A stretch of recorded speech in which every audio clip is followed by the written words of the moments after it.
नमस्कार, आप देख रहे हैं ग्रैंड न्यूज नेटवर्क और मैं हूं आप सभी के साथ आयुषी। अब मेरे साथ देखिए न्यायधानी सहित प्रदेश भर से जुड़ी हुई तमाम खबरें। चलिए खबरों का सिलसिला शुरू करते हैं। बिलासपुर से एक प्रेरणादायक और भविष्य की दिशा तय करने वाली बड़ी खबर सामने आई है। देश का भविष्य कैसा होगा और भारत 2047 में किस मुकाम पर पहुंचेगा, इसी अहम विषय पर कल यानी कि शनिवार को बिलासा कन्या महाविद्यालय के सभागार में राष्ट्रीय स्तर की संगोष्ठी का भव्य आयोजन किया गया। इस संगोष्ठी ने छात्राओं के भीतर राष्ट्र निर्माण को लेकर नया जोश और आत्मविश्वास भर दिया। इस गर्ममय आयोजन में मुख्य अतिथि के रूप में संतोष कुमार देवांगन, आयुक्त हायर एजुकेशन एवं प्राचार्य डॉक्टर SR कमलेश एवं अन्य अतिथिगण उपस्थित रहे। कार्यक्रम में बड़ी संख्या में शिक्षक, छात्राएं और गणमान्य अतिथि शामिल हुए। संगोष्ठी में वर्ष 2047 तक विकसित भारत की परिकल्पना पर विस्तार से चर्चा की गई। वक्ताओं ने स्पष्ट रूप से कहा कि विकसित भारत का सपना तभी साकार होगा जब आज के विद्यार्थी अपनी जिम्मेदारियों को समझे और समाज व देश के लिए सक्रिय भूमिका निभाएं। कार्यक्रम के दौरान महाविद्यालय परिसर में आकर्षक चित्र प्रदर्शनी और विकसित भारत को दर्शाने वाले मॉडल भी लगाए गए। इन मॉडलों के जरिए छात्राओं ने तकनीक, शिक्षा, स्वच्छता, आत्मनिर्भरता और नवाचार से जुड़े भारत के भविष्य को बेहद प्रभावशाली ढंग से प्रस्तुत किया। प्रदर्शनी को देखकर अतिथि और दर्शक काफी प्रभावित नजर आए। Vision 2047 Bharat innovation and leadership for academic and scientific advancement vision 47 Bilasa विषय पर आयोजित इस 2 दिवसीय राष्ट्रीय संगोष्ठी के समापन सत्र में आप सभी का हार्दिक स्वागत और अभिनंदन करते हुए मुझे अत्यंत प्रसन्नता हो रही है कि यह संगोष्ठी न केवल विचारों के आदान प्रदान का सशक्त मंच बनी, बल्कि शिक्षा, अनुसंधान, नवाचार और नेतृत्व के क्षेत्रों में भावी दिशा निर्धारण का एक सार्थक प्रयास भी सिद्ध हुई है। देश और प्रदेश के विभिन्न महाविद्यालयों से प्रभावित विद्वानों, शोधार्थियों और शिक्षाविदों ने अपने विचारों, शोध निष्कर्षों और अनुभवों के माध्यम से इस आयोजन को वैचारिक गहराई प्रदान की है। मैं इस अवसर पर छत्तीसगढ़ शासन के उच्च शिक्षा विभाग के प्रति विशेष रूप से आभार व्यक्त करता हूं, जिनके सतत मार्गदर्शन, सहयोग और प्रोत्साहन से इस प्रकार के शैक्षणिक और शोधोन्मुख योजनाओं को साकार रूप मिल रहा है। यह संगोष्ठी शिक्षा, अनुसंधान, नवाचार और नेतृत्व जैसे महत्वपूर्ण विषयों पर राष्ट्रीय स्तर पर विचार विमर्श का एक सशक्त मंच भी सिद्ध हुई है और यह आयोजन विकसित भारत 2047 की संकल्पना के अनुरूप अकादमिक उत्कृष्टता और वैज्ञानिक दृष्टिकोण को सुदृढ़ करने की दिशा में एक सार्थक प्रयास है।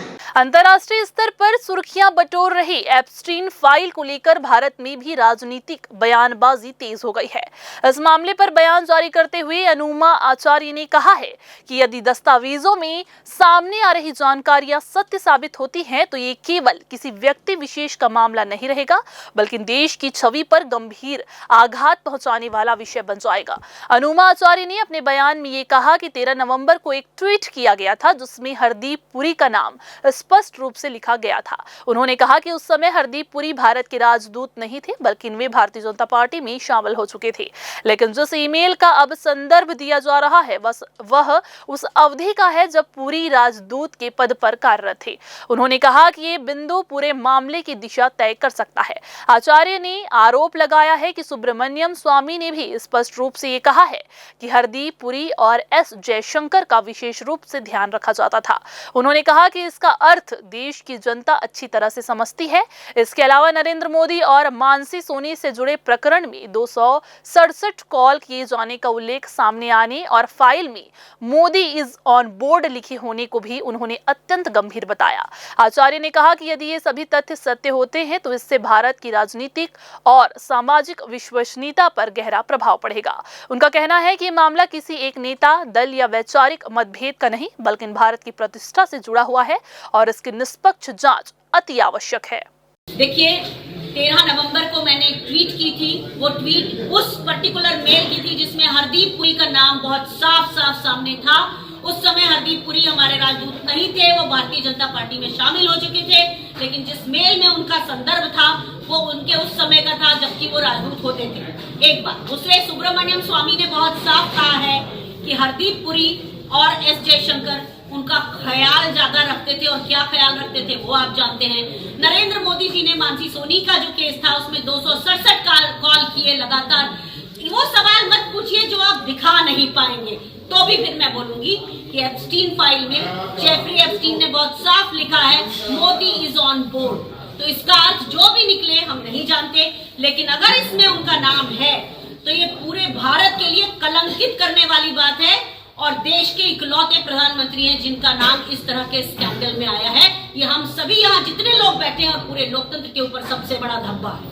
बिलासपुर जिले में पुलिसिंग को और भी अधिक प्रभावी बनाने के उद्देश्य से वरिष्ठ पुलिस अधीक्षक रजनीश सिंह ने शनिवार को थाना सरकंजा का आकस्मिक निरीक्षण किया, जहां उन्होंने थाना परिसर, CCTNS सिस्टम, विवेचना शाखा सहित सभी व्यवस्थाओं का बारीकी से अवलोकन कर सुधारात्मक निर्देश दिए। निरीक्षण के दौरान SSP ने फरियादियों से सीधा संवाद कर उनकी समस्याएं सुनी और उन्हें शीघ्र व गुणवत्तापूर्ण निराकरण के लिए अधिकारियों को दिशा निर्देश भी दिए। CCTNS रिकॉर्ड समय पर अपडेट पाए जाने पर आरक्षक रविशंकर ध्रुव को इनाम देने की घोषणा की गई। वहीं पासपोर्ट एवं चरित्र सत्यापन मामलों में उत्कृष्ट कार्य के लिए रीडर आरक्षक लाल बहादुर कुर्रे को इनाम की अनुशंसा की गई। विवेचना शाखा में वर्ष 2024 व पूर्व के कोई भी प्रकरण लंबित न होने और 2025 के न्यूनतम लंबित मामलों पर सौनी प्रवीण लाल एवं प्रधान आरक्षक राजेश्वर क्षत्री को पुरस्कृत करने की घोषणा की गई। आपको बता दें, इसके अलावा अन्य विवेचकों को लंबित मामलों के त्वरित निराकरण का भी जो है वो निर्देश दिया गया है। SSP ने सभी अधिकारियों और कर्मचारियों को बीट क्षेत्रों में नियमित गश्त, चोरी, नाकेबाजी जैसी घटनाओं पर प्रभावी नियंत्रण, आरोपी की त्वरित गिरफ्तारी, गुंडा निगरानी, बदमाशों पर सख्त कार्रवाई और सक्रिय अपराधियों पर प्रतिबंधात्मक कार्रवाई के निर्देश भी दिए। थाना प्रभारी प्रदीप आर्य ने जानकारी दी कि क्षेत्र में लगातार पेट्रोलिंग की जा रही है और हाल ही में 35 बदमाशों पर कार्रवाई की गई है। साथ ही शुक्रवार को 6 बदमाशों पर धारा 170 BNS तथा 1 पर आर्म्स एक्ट में कार्रवाई की गई, जिनमें पूर्व से चाकूबाजी में संलिप्त अपराधी भी शामिल है। आर्म्स एक्ट में कार्रवाई से संतुष्ट होकर प्रधान आरक्षक विजय पांडे और थाना संचालक में उत्कृष्ट भूमिका निभाने के लिए निरीक्षक प्रदीप आर्य को नगद इनाम देने की घोषणा की गई। सिविलन थाना क्षेत्र में कानून व्यवस्था बनाए रखने के लिए पुलिस द्वारा 20 दिसंबर को कुडुडंड इलाके में सतत निगरानी के दौरान 2 प्रकार की कार्रवाई की गई, जिसमें पहली कार्रवाई आर्म्स एक्ट के तहत हुई। पुलिस ने गश्त के दौरान सार्वजनिक स्थान पर 2 व्यक्तियों को धारदार लोहे के चापड़ के साथ पकड़ा, जिनके पास से 2 चापड़ जब्त कर आर्म्स एक्ट में प्रकरण दर्ज किया गया। आपको बता दें कि पकड़े गए आरोपियों में पवन भोसले पिता गजानंद भोसले उम्र 25 वर्ष निवासी कुडुडंड तथा दुर्गेश राव मराठा पिता गुलाब राव उम्र 22 वर्ष निवासी कुडुडंड शामिल है। इसके अलावा क्षेत्र में आपसी विवाद और अशांति फैलाने की जानकारी मिलने पर पुलिस ने 8 व्यक्तियों पर प्रतिबंधात्मक कार्रवाई की है, जिससे क्षेत्र में शांति बनी रहे।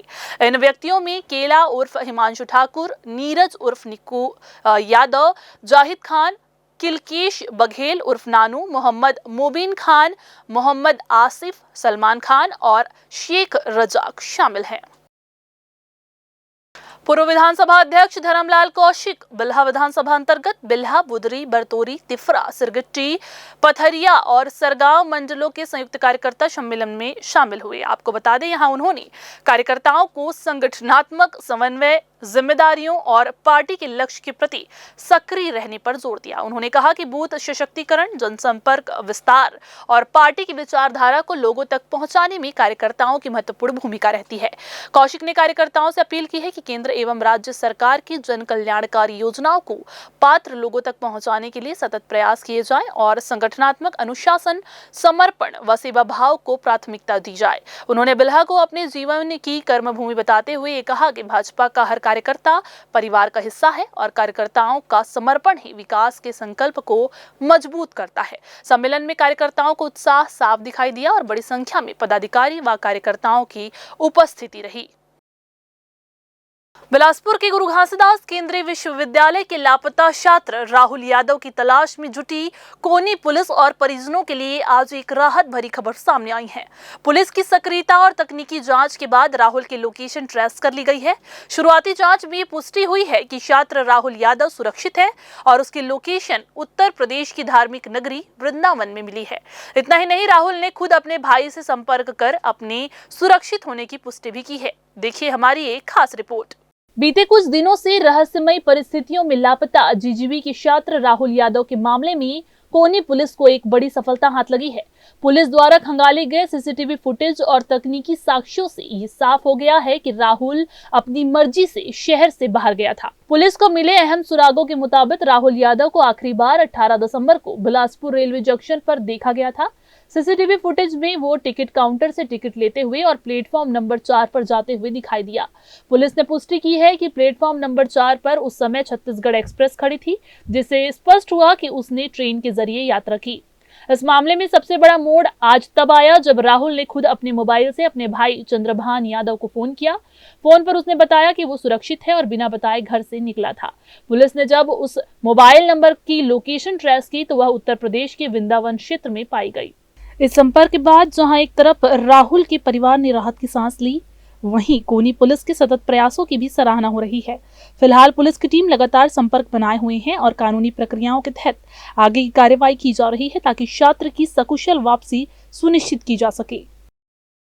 बिलासपुर नगर निगम आयुक्त के आदेशानुसार शहर में नक्शा उल्लंघन और अनुमति के विपरीत निर्माण पर की जा रही कार्रवाई के तहत दयालबंद से लेकर गुरु नानक चौक क्षेत्र तक बड़ी कार्रवाई की गई, जिसमें 3 दुकानों को सील किया गया है। गुरुद्वारा के पास दयालबंद क्षेत्र में विजय पटेल द्वारा नगर निगम की स्वीकृत योजना के विपरीत निर्माण किए जाने की पुष्टि होने पर निगम की टीम ने मौके पर पहुंचकर दुकान को सील किया। इसी तरह गुरु नानक चौक क्षेत्र में पेट्रोल पंप के सामने शेख गुलाम और प्राची मोटवानी द्वारा अनुमति के विपरीत निर्माण किए जाने पर दोनों दुकानों को भी निगम टीम ने बंद करा दिया है। आपको बता दें कि नगर निगम ने स्पष्ट कर दिया है कि शहर में अवैध निर्माण और स्वीकृत नक्शे के खिलाफ किए जा रहे बदलावों पर सख्त निगरानी रखी जा रही है। बिलासपुर जिले के कोटा क्षेत्र में लगातार हो रही चोरी की वारदातों को देखते हुए पुलिस प्रशासन पूरी तरह से अलर्ट मोड पर है। इसी क्रम में ग्रैंड न्यूज की टीम ने रात के समय धर्मनगरी रतनपुर थाना क्षेत्र की सुरक्षा व्यवस्था का जमीनी पड़ताल किया, जहां कड़ाके की ठंड के बीच पुलिस जवान पूरी मुस्तैदी से ड्यूटी करते हुए नजर आए। पड़ताल में सामने आया कि महामाया चौक और सनीचरी चौक में चेकिंग पॉइंट बनाए गए हैं, जहां राइफल से लैस 2-2 जवान तैनात मिले। वहीं पूरी क्षेत्र में रात भर अतिरिक्त सुरक्षा घेरा तैयार किया गया है, जिसके तहत कुल 8 जवान सक्रिय ड्यूटी पर दिखे। पुलिस रात भर गश्त, संदिग्ध व्यक्तियों और वाहनों की कड़ाई से चेकिंग कर रही है, जबकि ग्रैंड न्यूज की टीम ने मौके पर पहुंचकर परिस्थितियों को प्रत्यक्ष निरीक्षण किया और पूरे इलाके में सुरक्षा व्यवस्था की मजबूत तैयारियों का आकलन किया। रेल यात्रियों के लिए एक बड़ी और राहत भरी खबर सामने आई है। तत्काल टिकट बुकिंग में पारदर्शिता लाने और दलालों पर पूरी तरह से लगाम कसने के लिए भारतीय रेलवे ने एक बड़ा डिजिटल फैसला लिया है। अब ट्रेनों में PRS काउंटर से बनने वाले तत्काल टिकट OTP आधारित होंगे। जी हां, ये नई व्यवस्था 18 दिसंबर 2025 से लागू कर दी गई है, जिससे आम यात्रियों को सीधा और बड़ा फायदा मिलने की उम्मीद है।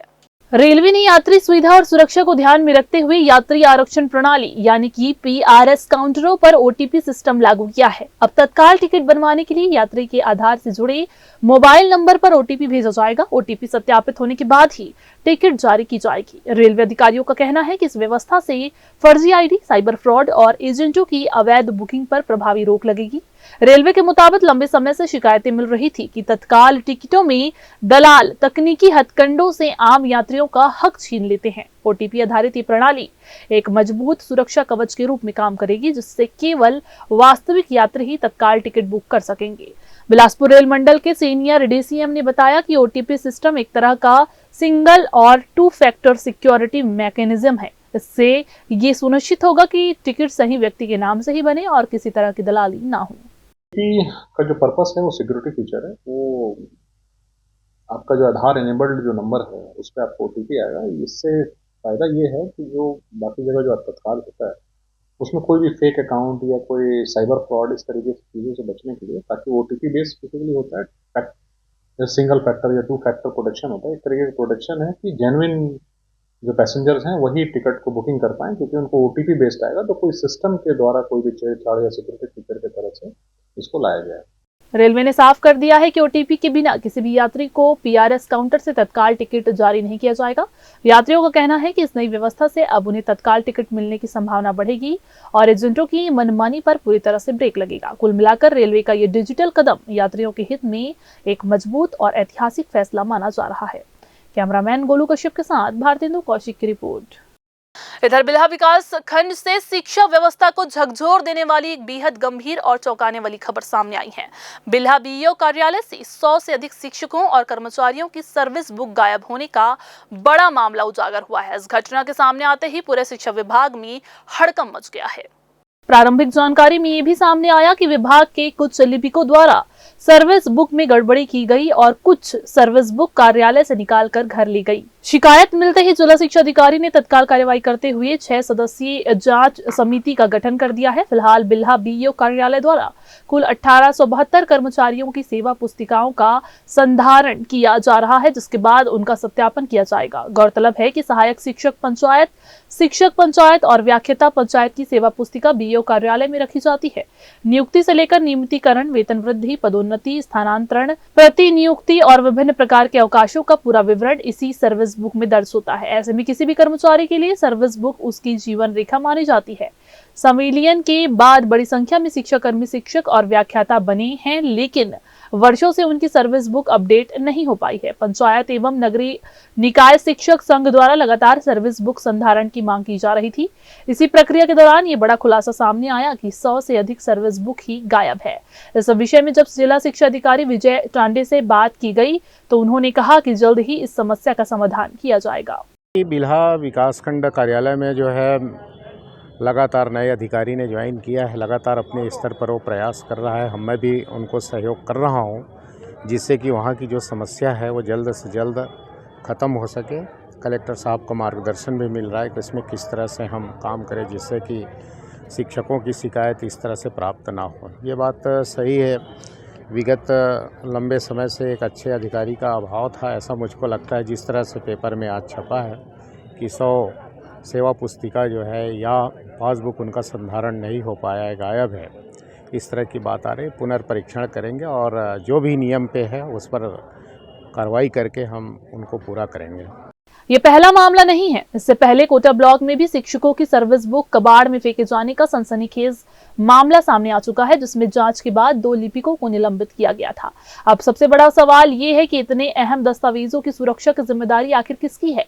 जांच समिति की रिपोर्ट का सभी को इंतजार है, जो तय करेगी कि इस गंभीर लापरवाही का दोषी कौन है। कैमरामैन गोलू कश्यप के साथ भारतेंदु कौशिक की रिपोर्ट। राज्य के लाखों छात्रों के लिए शिक्षा विभाग ने एक बड़ा और असरदार फैसला लिया है। पहली से 9वीं और 11वीं कक्षा के रिजल्ट का फॉर्मूला पूरी तरह से बदल दिया गया है। अब केवल वार्षिक परीक्षा ही नहीं, बल्कि तिमाही और छमाही परीक्षा के अंक भी सीधे फाइनल रिजल्ट में जोड़े जाएंगे। ये नई व्यवस्था चालू शिक्षा सत्र से ही लागू कर दी गई है। नई व्यवस्था के तहत यदि छात्र तिमाही या छमाही परीक्षा में कम अंक लाते हैं तो उसका असर सीधे उनके वार्षिक परीक्षा परिणाम पर पड़ेगा। यानी अब साल भर की पढ़ाई का मूल्यांकन किया जाएगा, न कि सिर्फ अंतिम परीक्षा का। हालांकि ये नियम बोर्ड परीक्षाओं कक्षा 10वीं और 12वीं पर लागू नहीं होगा। शिक्षा विभाग के इस फैसले से राज्य के करीब 45 लाख छात्र प्रभावित होंगे। शिक्षा विभाग का मानना है कि अब तक कई स्कूलों में तिमाही और छमाही परीक्षाएं केवल औपचारिकता बनकर रह गई थी, लेकिन अब चूंकि इन परीक्षाओं के अंक फाइनल रिजल्ट में जुड़ेंगे, इसलिए छात्रों और शिक्षकों दोनों में गंभीरता बढ़ेगी और पढ़ाई का स्तर भी सुधरेगा। नई व्यवस्था के अनुसार कक्षा 1 से 4वीं तक तिमाही और छमाही परीक्षा के 20% अंक और वार्षिक परीक्षा के 60% अंक जोड़कर रिजल्ट बनाया जाएगा। वहीं कक्षा 5वीं से 8वीं तक छमाही के 30% और वार्षिक के 70% अंक मिलाकर परिणाम तैयार होगा। कक्षा 9वीं और 11वीं के लिए प्रस्ताव माध्यमिक शिक्षा मंडल को भेजा गया है। शिक्षा विभाग का ये फैसला छात्रों को साल भर पढ़ाई के लिए प्रेरित करेगा और शिक्षा व्यवस्था को ज्यादा पारदर्शी और मजबूत बनाने की दिशा में एक बड़ा कदम माना जा रहा है। कैमरामैन गोलू कश्यप के साथ भारतेंदु कौशिक की रिपोर्ट। तो ये थी आज के बुलेटिन की तमाम खबरें। अगली बुलेटिन में फिर होगी आपसे मुलाकात। तब तक के लिए पूरी टीम के साथ मुझे दीजिए इजाजत। नमस्कार।